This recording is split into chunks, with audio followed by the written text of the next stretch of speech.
beauty queen from a movie scene. She don't mind, but what do you mean? I'm the one. Why you wanna take on me? On the floor, around. That's okay. Hey baby, do what you please. Les best-of étaient devenus les disques incontournables quand on voulait découvrir l'œuvre d'un artiste. Certains représentent une véritable rétrospective identifiant les titres indispensables, quand d'autres osent la proposition de titres inédits pour susciter l'intérêt auprès des connaisseurs. Mais certains best-of ont eu tendance à proposer du contenu un peu plus discutable. C'est pourquoi aujourd'hui je vous propose une petite rétrospective chronologique des best-of les plus importants de Michael Jackson. Et aujourd'hui, je ne serai pas seul pour vous guider dans ce voyage. Parce qu'aujourd'hui, je serai avec Hector. Mais qu'est-ce que tu fais là, Greg? J'ai complètement oublié de te demander. Ça te dit de faire une vidéo sur les best-of avec moi? Ah ouais, les best-of, bah c'est cool, là, j'en ai plein derrière. Ah bah nickel. Ça t'intéresse? Ah bah carrément. Allez, viens, installe-toi. Ah, super. Bon alors, Greg, je suis hyper content aujourd'hui que tu sois à la maison. Bah attends, c'est moi qui suis content d'être dans ton sanctuaire. C'est Ah bah. quand même quelque chose. Ça c'est un grand plaisir, c'est un grand plaisir. We have a good time here. Donc, tu veux que j'illustre un peu ta vidéo, c'est ça? C'est Avec ça. quelques pièces. Exactement, parce que en fait, j'avais envie de vous parler des best-of de Michael Jackson, en tout cas les best-of les plus iconiques, et de vous raconter un petit peu leurs histoires. Et je me suis dit, quoi de mieux que de présenter ces fameux best-of en réel, et forcément, la référence ultime du collectionneur, Ah, c'est gentil, c'est gentil. c'est Hector Barjot. C'est très gentil, c'est vrai. Mais c'est vrai qu'il y a beaucoup de best-of super intéressants à collectionner. Et j'ai hâte de voir un peu la sélection que tu nous as fait aujourd'hui. Come on, ladies and gentlemen, gather round. Et j'ai envie de commencer par le tout premier best-of, celui des Jackson 5, The Greatest Hits, sorti en 1971, qui avait la particularité de regrouper les plus gros titres des Jackson 5 de leurs 4 premiers albums, mais surtout, il avait en exclusivité le titre Sugar Daddy en 4e piste.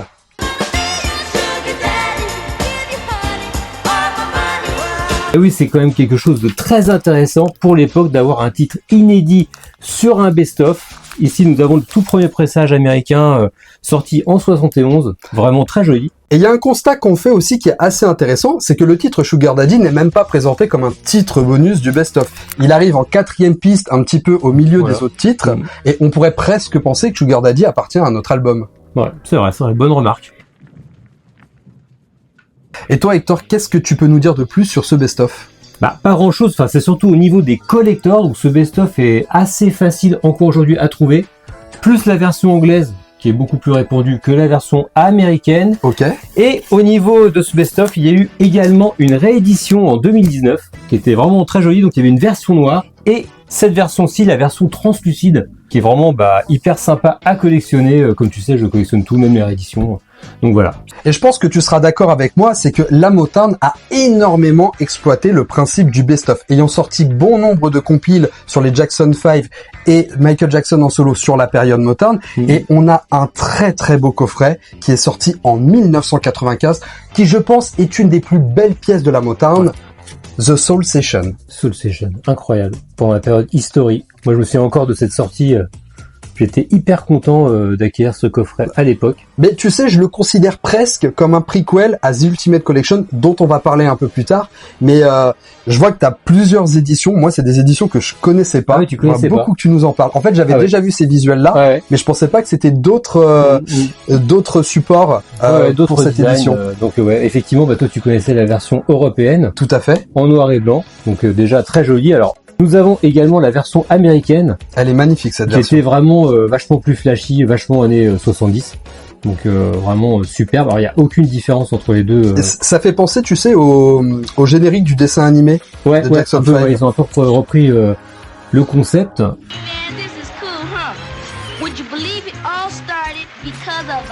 Et encore plus fort, ce qui est très très cool, il y a la version cassette qui existe en coffret américain. Incroyable. Qui est assez compliqué à trouver, enfin surtout en bon état, parce que souvent les coffrets sont éclatés. Et il faut savoir qu'au niveau du contenu, donc on reprenait la plupart des tubes des Jackson 5, on avait en tout 4 CD, et le dernier était une intégrale de chansons inédites des Jackson 5. Sure. Après le départ des Jackson, la Motown se hâtera de sortir des compiles d'inédits des Jackson 5, tels que l'album Joyful Jukebox Music, l'album Boogie, mais en 1975, juste avant leur départ, Michael Jackson aura le droit à son tout premier best-of en solo, The Best of Michael Jackson. Voilà, très simple comme titre. Très simple. On peut pas trouver plus simple. Donc là, tu as une version française avec un super sticker imprimé sur la pochette directement. Donc moi je me suis lancé personnellement dans une collection de cassettes, j'ai plus d'une vingtaine de cassettes de ce best-of, c'est vraiment de la folie. Et puis je t'ai sorti également la version japonaise, souvent les fans adorent les versions japonaises avec le fameux Obi. Et ça c'est un best-of qu'on peut trouver encore à un prix raisonnable, une 50aine d'euros, vous l'aurez sans problème. Et donc vous avez là, si vous voulez vous le procurer, le tout premier best-of de Michael en solo. Bon, je pense ne rien vous apprendre en vous disant que dans les années 80, Michael Jackson était à l'apogée de sa gloire. Et la Motown s'empressera donc de sortir des albums de compiles inédites de l'époque Motown, notamment en 1986, Looking Back to Yesterday, qui pour le coup ne jouait absolument pas sur son ambiguïté et présentait bien l'album comme une série de chansons pas encore réalisées. Mais avant cet album, en 1984, la Motown sortira Farewell My Summer Love. D'ailleurs, si t'as une édition, je veux bien que tu la je vais présentes. te montrer toute ma collection, tu vas voir, c'est prêt? Ouais. Et voilà. Hey, j'espère qu'on a le temps là, on va toutes les voir en détail. Alors, je peux choisir tout seul? Ah ouais, bon d'accord, si tu veux, toi t'es pas un vrai collectionneur. That's too bad, isn't it? Pour la sortie de Farewell My Summer Love, la Motown jouera un peu plus sur l'ambiguïté des titres inédits. Déjà, rien qu'à sa pochette, montrant une photo du Triumph Tour de Los Angeles et laisser penser au public que l'album pouvait comprendre de nouveaux titres de Michael Jackson, mais enregistrés récemment. De plus, ils intituleront dans un premier temps l'album Farewell My Summer Love 1984 pour jouer un petit peu plus sur l'ambiguïté. Et tu m'as dit, Hector, que le poster était également édité avec 1984. Effectivement, donc déjà, il y a un poster avec la plupart des éditions, un superbe poster, et en bas, nous voyons bien la date 1984. Et donc du coup, il faut savoir que selon les éditions, eh bien, il y a ou pas le 1984 parce qu'il y a plusieurs posters différents aussi à collectionner. Est-ce que tu sais pourquoi ils ont supprimé la mention 1984? Ah non, pas du tout. Eh ben en fait c'est très simple, c'est parce que à l'époque de la sortie, le public s'est senti trahi. Lorsqu'ils ont vu la mention 1984, comme je vous le disais, ils pensaient que les titres étaient vraiment des titres enregistrés récemment par Michael Jackson. Seulement la Motown s'est justifiée en expliquant que c'était des titres qui n'auraient jamais dû sortir, que c'était des titres qui avaient été brûlés, perdus, volés, et que c'est un miracle que les titres étaient présents. Honestly, we're out of gas. Et finalement, ils ont rétro-pédalé quelques années plus tard en expliquant simplement que c'était des chansons issues de sessions inédites et c'est pour ça qu'ils ont supprimé la mention 1984 pour éviter cette fameuse ambiguïté. C'était une publicité mensongère un petit peu quand même. Un petit peu. Ouais. You be lying. You be lying. Et donc du coup, vu que je t'ai ramené toutes mes éditions, mais on n'a pas le temps de les voir aujourd'hui en intégralité, j'ai quand même fait une petite sélection. Tout d'abord la version argentine. Très belle version assez compliquée à trouver. Ensuite, nous avons une autre version qui est très très belle, la version vénézuélienne. Donc on la repère avec cette petite touche de noir en bas. Parce que tu as remarqué, il y a toujours des petites touches de couleur. D'ailleurs, est-ce que tu sais qui est cette personne? Ah non, pas du tout. Eh ben moi non plus. Ah oui, d'accord. Ok, merci pour l'information. Donc, il à noter aussi que toutes les éditions n'ont pas de poster. Tu vois, ici, Ok. il n'y a pas la mention poster inclus. D'accord, donc tous ceux qui ont un poster ont normalement cette fameuse mention. Inclus, coloré de ok. poster, voilà. Nous avons également la version philippine qui est très compliquée à trouver, avec une sorte de petit imprimé en plus là ici. Bonus color poster inside, tu vois, donc c'est pas marqué en bas. C'est assez différent. Mais ils ont quand même mis le sticker. Ouais, violet. voilà, avec Ok. la couleur qui change. Et pour finir, bon, après, il y en a plein à voir. La version Israël aussi, qui est très jolie avec de l'hébreu ici. Vraiment, très cool à collectionner. De toute façon, toutes ces pochettes sont vraiment somptueuses. Et c'est en 1984 que la Motown sortira son dernier best-of de Michael Jackson en solo, intitulé Greatest Hits. Ah oui, alors attends. Là, laisse-moi présenter quand même quelques éditions, si t'es d'accord. Ok. Parce que c'est vraiment très très cool. Nous avons tout d'abord la version totalement standard, un best-of de 18 titres, anglais. Donc ça, c'est vraiment la version que tu peux trouver n'importe où pour une dizaine, quinzaine d'euros. D'ailleurs, tu remarques la photo, c'est ce que tu me disais. Ouais, bah en fait, ce qui est intéressant, c'est que la Motown s'est servi d'une photo de Michael des années 80. Voilà. Encore une fois, on essaie de remettre ça au goût du jour. Donc ça, c'est une version totalement standard. Ensuite, rien à voir, mais un petit truc à voir quand même. Nous avons également une compile australienne. Bah c'est le même. Voilà, alors on dirait comme ça, en regardant rapidement, que c'est la même compile avec la même photo, mais non, pas du tout. Là, cette fois-ci, c'est Original Love Ballads avec une sélection de chansons douces de Michael. Vraiment très très cool, pas très courant.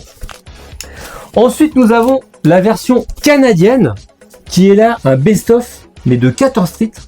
contre 18 titres, D'accord. tu vois. Donc on est un peu sur la même couverture et tout, Mm. mais encore une autre sélection.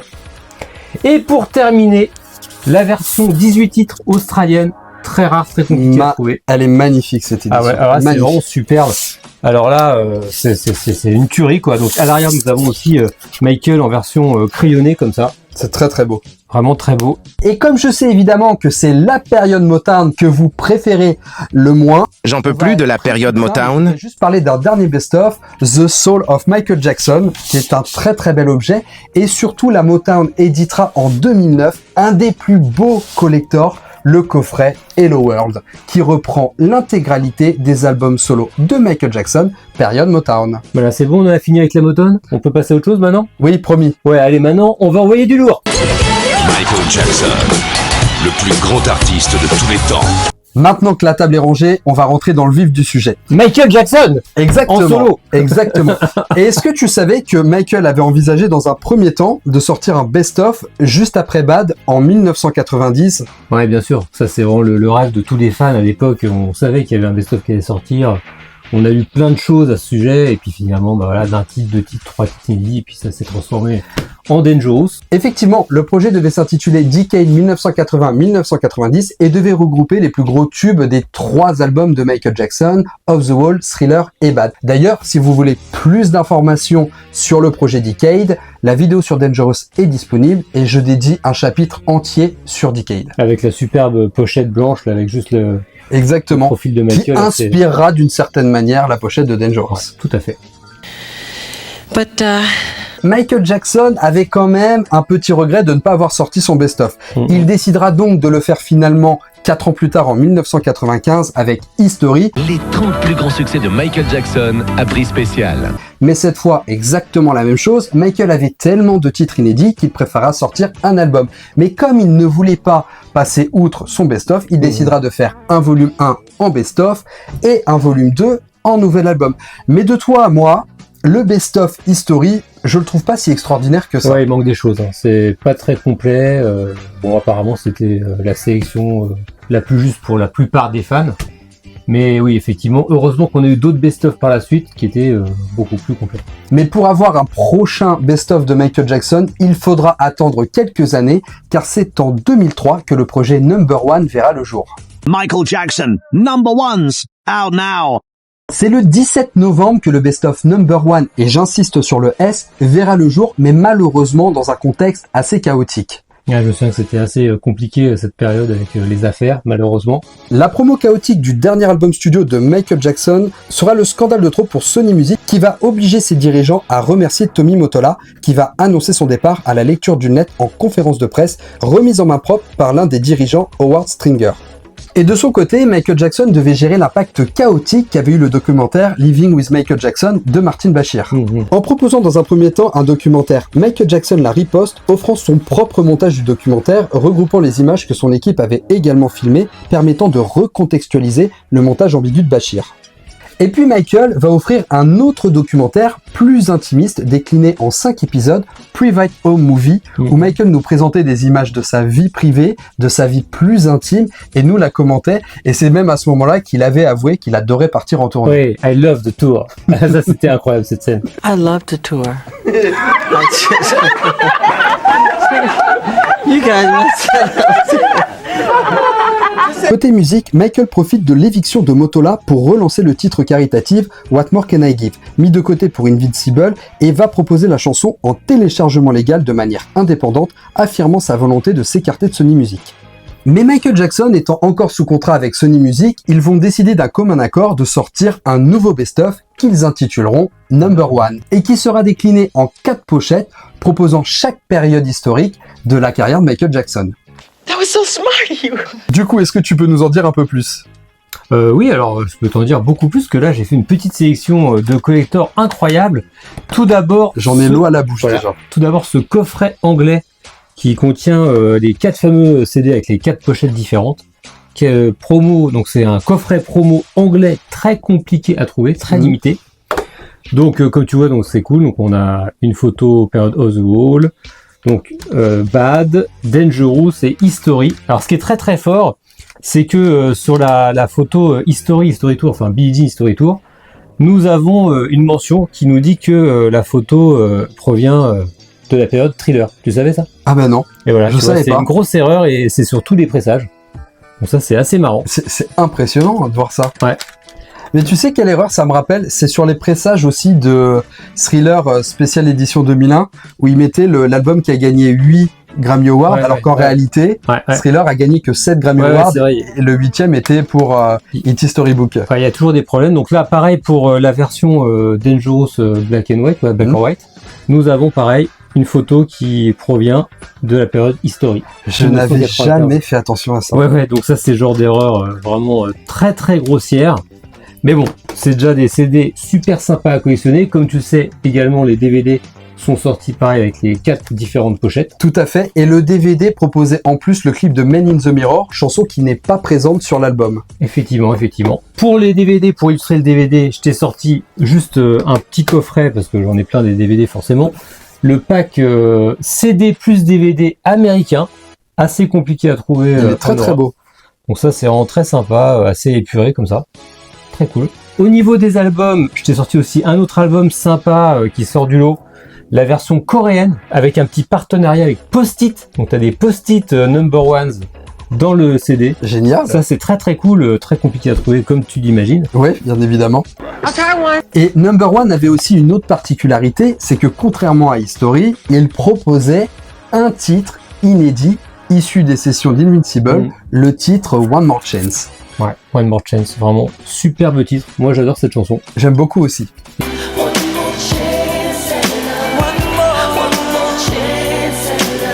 Qui collait un peu avec l'actualité de Michael, forcément, lui donner une nouvelle chance de réussir.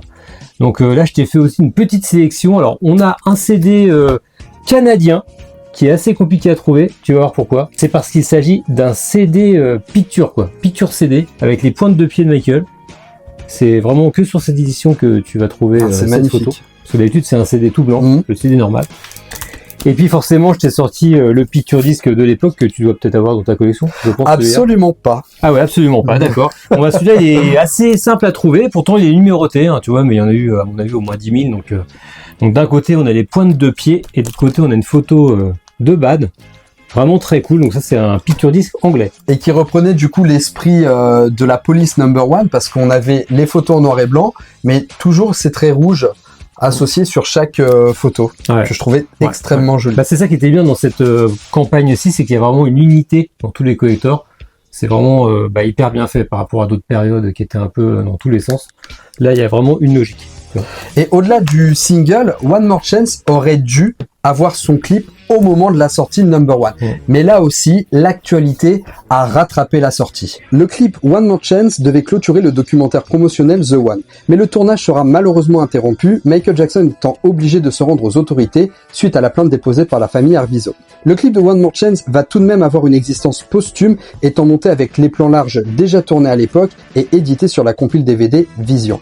À la sortie de Number One, Michael est sur toutes les radios, toutes les TV, mais malheureusement pas pour parler du best-of, mais bien de l'affaire Arvizo qui venait tout juste d'éclater, affichant en boucle l'image de Michael Jackson se rendant menotté aux autorités. Devant mener un nouveau combat en pleine promo soutenu cette fois-ci par Sony Music qui va défendre l'opus, un combat juridique de 3 ans qui va se conclure par l'acquittement du chanteur pour les 10 chefs d'inculpation le 13 juin 2005.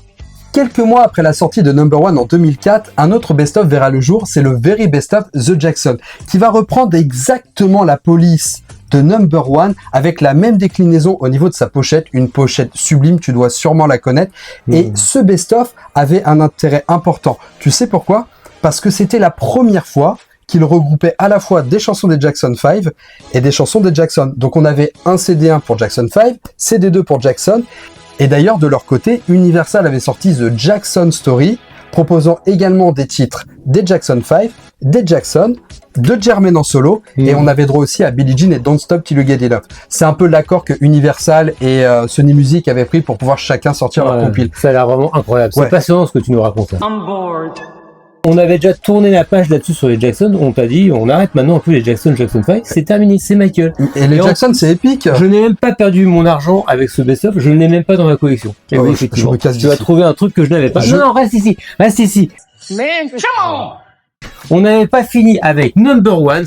Number Ones nous a quand même produit un des collecteurs les plus beaux à avoir pour Michael Jackson. Il s'agit de The 12. Tu connais cette... Je me souviens d'un article sur MJ France. Ouais, bah oui, effectivement, MJ France a dû en parler, mais tout le monde en parlait à l'époque. Donc The 12, c'est un coffret promotionnel anglais destiné aux DJ. Regarde-moi un peu à l'arrière. Regarde un peu cette belle police d'écriture. C'est magnifique. Et donc, à l'intérieur, nous avons plusieurs maxi vinyles avec, regarde un peu ce design. C'est somptueux ou pas? Je suis en train de se jeter celui-là. Ouais. Alors effectivement, se jeter celui-là, tu peux, puisque après, il s'agit en fait de la photo de Michael, mais qui est découpée. Et quand tu réunis les 6 vinyles, tu as Michael en grand comme ça devant toi. Donc ça, c'est vraiment hyper beau, hyper compliqué à trouver. Donc tu vois, ils sont numérotés, tu vois, 2, 3 avec les petits, je vois le 1 là. Ouais. Tu vois, donc t'as Michael en entier comme ça. C'est vraiment superbe. C'est d'un des plus beaux collecteurs à avoir de Michael Jackson. Là, je pense qu'il y en a certains qui doivent vraiment baver devant cette vidéo. C'est vraiment incroyable. Il y en a très peu qui circulent et il est vraiment très compliqué à trouver. Prix estimatif environ 500-600 €. Donc c'est vraiment une grosse pièce. Et pour terminer sur Number Ones, il ne faut pas oublier également une petite réédition qui est sortie. Ah, j'ai cru que tu allais parler de Very Best of the Jackson. Ah oui, non, pas du tout. Donc qui est sortie en 2013, je vérifiais derrière, j'avais un doute, c'est bien 2013. Et là, ce qui est vraiment très cool avec cette version, c'est que c'est un CD, mais en format 45 tours, le packaging, donc c'est vraiment très cool. C'est un bel objet. Et je pense que cette version est aussi épuisée et assez compliquée à trouver. Mais on voit qu'ils avaient peur de l'ambiguïté, ce qui pourrait expliquer le sticker compact disque. Compact 10 en gros, et toujours la même erreur, tu vois bien Michael Billie Jean History Tour, et la photo date bien de 1984, Thriller, très cool. Des génies. Ah tu vois, c'est ouf ça. Je vous ai dit tout à l'heure que pendant l'affaire Arvizo, Sony Music va rester extrêmement fidèle à Michael Jackson. Tu me vois? Non mais tu peux te tutoyer, il n'y a pas de problème. Je t'ai dit à toi et aux téléspectateurs que Sony Music va rester extrêmement fidèle à Michael Jackson pendant l'affaire Arvizo. Tellement fidèle qu'ils vont sortir ensemble leur ultime projet, leur plus beau projet, le coffret The Ultimate Collection, que j'aime d'amour.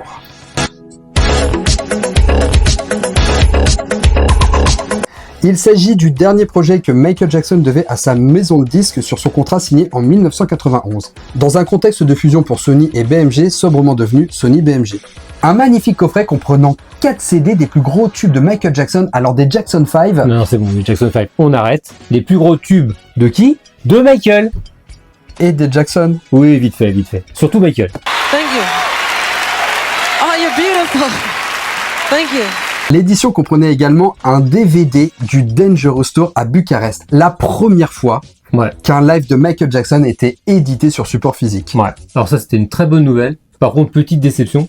Tu sais ce que je veux dire, peut-être? Oui, tout à fait, par rapport à HBO. Ouais, surtout le montage, quoi. Effectivement, moi qui me suis passé la cassette de l'époque que j'avais enregistrée à la télé, en boucle, qui était vraiment très bien monté, les vrais applaudissements, les vrais hurlements. Et là, on a vraiment une version archi montée, archi cutée, et c'est un peu décevant quand même pour un support officiel. Et d'ailleurs, de mémoire, je pense que après ils l'ont ressorti plusieurs fois, et toujours la même version. On n'a jamais retrouvé la version de base qui était passée à la télé à l'époque. I guess I have to try harder next time. Donc, on a eu combien d'éditions pour The Ultimate Collection? Comme tu vois, 3 éditions, une version noire pour l'Europe, que tu dois certainement avoir dans ta collection. Tout à fait. Et une version blanche pour les États-Unis et le Japon. Donc comme tu vois, les États-Unis c'est assez similaire, et le Japon, nous avons une sorte de hobby en japonais. Et un petit supplément, nous avons un livret qui n'est pas présent dans les autres versions, un beau livret en plus, donc tout en japonais. Comme d'habitude, nous ne lisons pas le japonais, ça a l'air d'être très intéressant. Ça ne sert à rien, mais on est content de l'avoir dans sa collection. Mais on parle évidemment de l'objet, mais il faut parler surtout du contenu, parce que je vous ai dit qu'il y avait ces plus gros tubes des Jackson 5 à Michael Jackson, mais surtout, le coffret nous offrait 13 titres bonus. Oh my god, Chris, that's it. That's the... Des démos datant de la période Off the Wall comme Sunset Driver,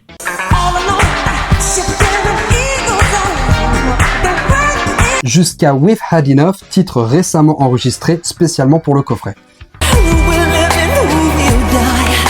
did God say that you could decide? Mais en plus de ces 13 titres inédits, on a également eu droit à des chansons qui avaient été présentes dispersées dans des coffrets et pas forcément dans des albums studio, tels que Someone Put Your Hand Out sur la cassette promotionnelle, tels que On the Line qui était dans le coffret Ghost, et on aura également droit aux chansons présentes dans le film The Wiz avec Ease On Down the Road He's on down the road. et You Can Win. And the world has got no shame. Et moi, ce qui m'avait frappé à l'époque, c'est d'avoir enfin We Are Here to Change the World, une version studio qui est légèrement différente du film, mais qui est vraiment énorme, quoi. Moi, ça m'avait beaucoup plu.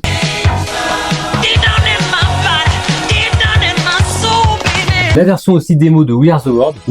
D'ailleurs, on a appris récemment qu'il y avait une cassette de cette démo qui avait été envoyée aux artistes au moment de l'enregistrement. Tout à fait. Dans le fameux reportage. Exactement. Voilà. There is a time when we should heed a certain call. Et sans oublier le fameux titre Cheater qui a été exploité en single. Alors là, vraiment... pour la promo. Très très fort, ouais. Alors que en version promotionnelle. C'est vraiment assez inédit, quoi. C'est la première fois qu'ils faisaient ça chez Sony pour un best-of. Donc on a eu droit à un superbe vinyle promotionnel anglais avec une belle photo de Michael, vraiment somptueux. Et j'ai souvenir qu'ils avaient même édité un clip reprenant une compilation de vidéos de Michael Jackson sur scène. Ah ouais, alors ça, moi je me rappelle même pas de ça, tu vois.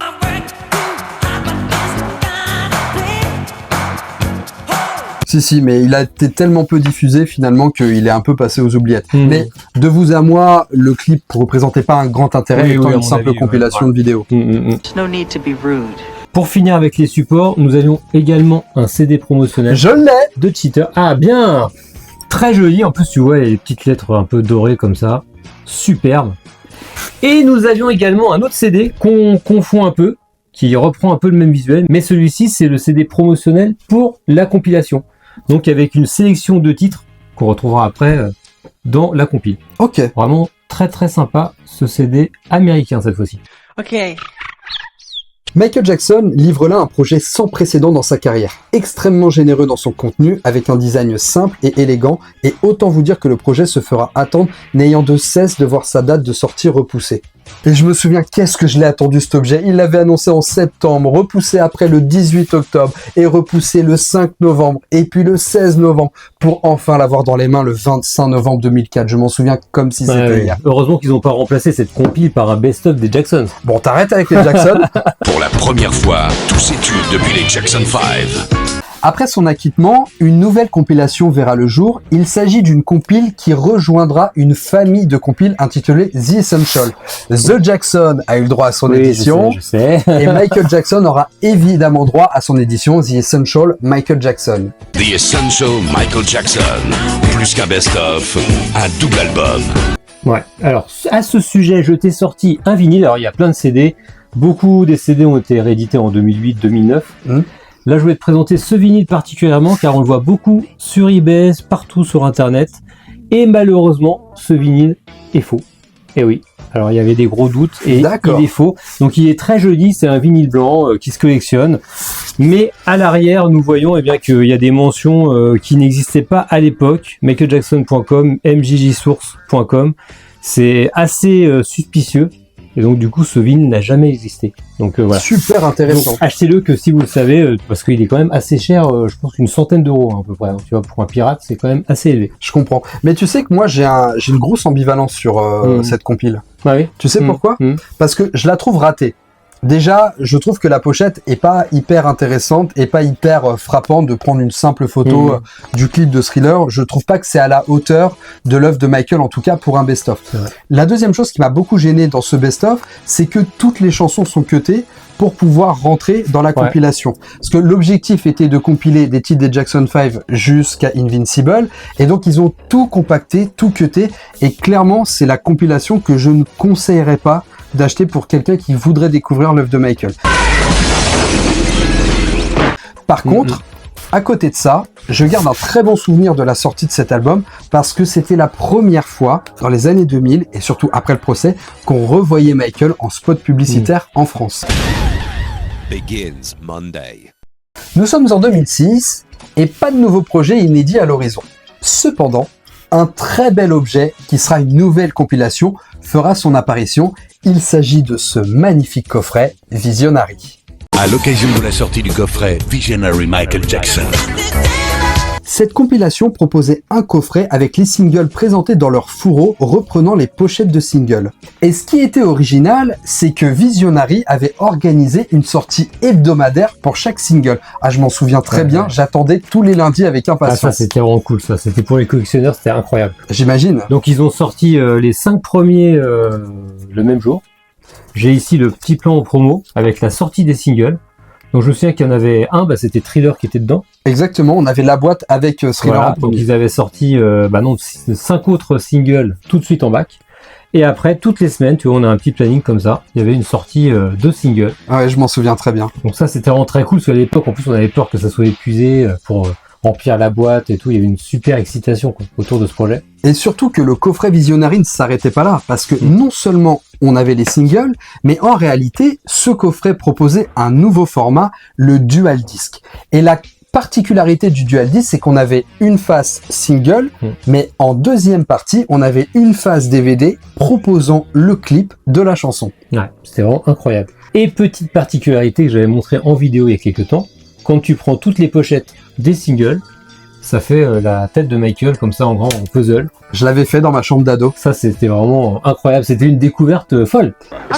Un très très bel objet que chaque collectionneur doit avoir. Ouais, et très compliqué à trouver aujourd'hui complet. Je sais qu'il y a certains pays, alors j'ai un petit trou de mémoire, mais il y a certains pays, je pense qu'aux États-Unis, il est sorti complet directement. Ils le vendaient scellé, plein. Scellé complet. Ouais, intéressant. Ouais. Ça doit être rare à trouver scellé. Ouais, c'est assez rare. Et si tu te souviens bien, moi je m'en souviens parce que Dieu sait que j'ai bavé devant, quand Visionary est sorti, ils avaient sorti en plus une édition iPod limitée bien sûr. de Visionary. D'ailleurs, on va faire un petit coucou à notre ami William, s'il nous regarde. Oui. Qui a tous les iPads, les iPods. Et qui s'était proposé de nous offrir un iPod Visionary. Oui, d'ailleurs, on l'attend toujours, donc si tu regardes cette vidéo, on est là. And that is my gift to you. Et en 2008, nous aurons droit à l'édition King of Pop, The French Fan Selection, qui sera la dernière compilation qui va sortir du vivant de Michael Jackson. Et cette compilation avait une particularité, c'est que c'était les fans qui pouvaient choisir des morceaux pour la pochette. Vous avez élu ses plus grands titres. Retrouvez-les dans Michael Jackson, King of Pop. Moi, j'avais choisi des morceaux des Jackson. Ah oui, ça m'étonne pas. Alors, on avait eu l'avantage, en tout cas, de découvrir dedans Carousel en version longue.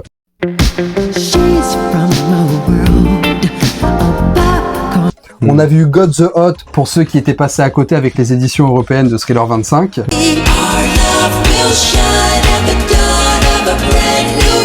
Et on a eu droit aussi pour la première fois à Say Say Say dans un album de Michael Jackson. Ah ouais, effectivement. Et c'était vraiment un projet qui a rendu fou tous les collectionneurs. Car il y a plus de 100 versions à collectionner, si on veut toutes les avoir, peut-être même plus. D'ailleurs, je vous invite à regarder la vidéo qu'on avait fait avec notre ami William à ce sujet, où on montre une centaine d'éditions, c'est sans fin. Le lien sera en description. There is only one Michael Jackson. There is only one King of Pop. Bon écoute, je te remercie beaucoup. Hein. Ouais, avec plaisir. Bon allez, je te laisse, faut que j'aille conclure. Non, mais attends, tu pars pas tout de suite, t'as vu le bazar que tu m'as mis là? Ah non, mais moi, faut que je fasse la conclusion. Hein. Non.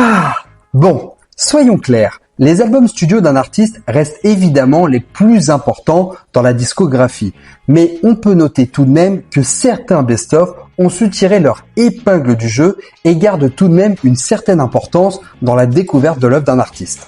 Certains projets peuvent être moins aboutis que d'autres, mais les éditions proposant du contenu inédit deviennent forcément des incontournables du catalogue d'un artiste. Et évidemment, il est impossible pour un collectionneur aguerri de ne pas posséder ses opus.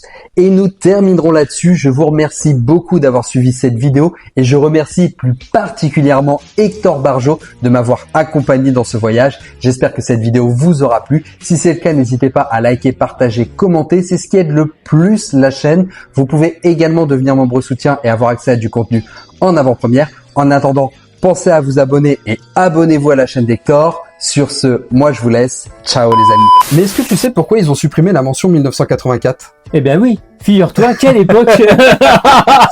Tu vas avoir l'emmerdeur. Sans faire tomber, c'est tout est empilé là. Voilà, Ah, bah, voilà. Ok, bah ça c'est fait. C'est bon. Ça va, je crois. 500 € par terre.